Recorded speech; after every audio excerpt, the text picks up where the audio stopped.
Friends, ஒரு சின்ன awareness video. யாரும் தப்பாக நினச்சிக்காதீங்க. இன்றைக்கி எங்களுக்கு நடந்துச்சு. நீங்களாம் யார் வீட்டில் வந்துட்டு பூனை நாய் வளர்த்துறீங்களோ கொஞ்சம் கேர்ஃபுல்லாக பார்த்துக்கோங்க.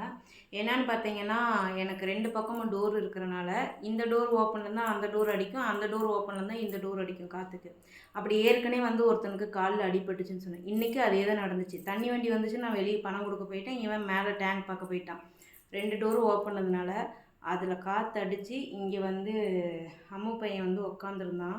ஏற்கனவே அவன் வண்டியில் அடிபட்டு கால் கொஞ்சம் டேமேஜ் ஆகிடுச்சு.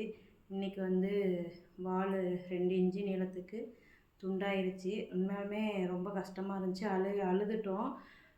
அவன் வந்து ரொம்ப டயர்டாக இருக்கான். அது ரொம்ப கஷ்டமாக இருக்குது. யாராக இருந்தாலும் கொஞ்சம் சேஃபாக பார்த்துப்பாங்க. பூனை வளர்த்துறதுக்காக வளர்த்துறவங்க எல்லாத்துக்கும் அவன் டயர்டில் படுத்துருக்கான். ஏற்கனவே இந்த கால் வந்து அடிபட்டுருச்சு, அவனால் நடக்க முடியல.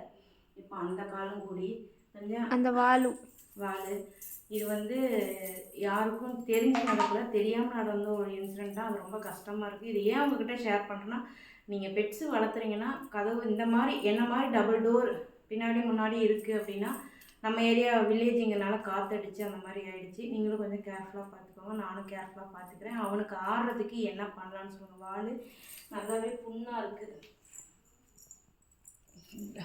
இதுதாம்மா வாலுதான்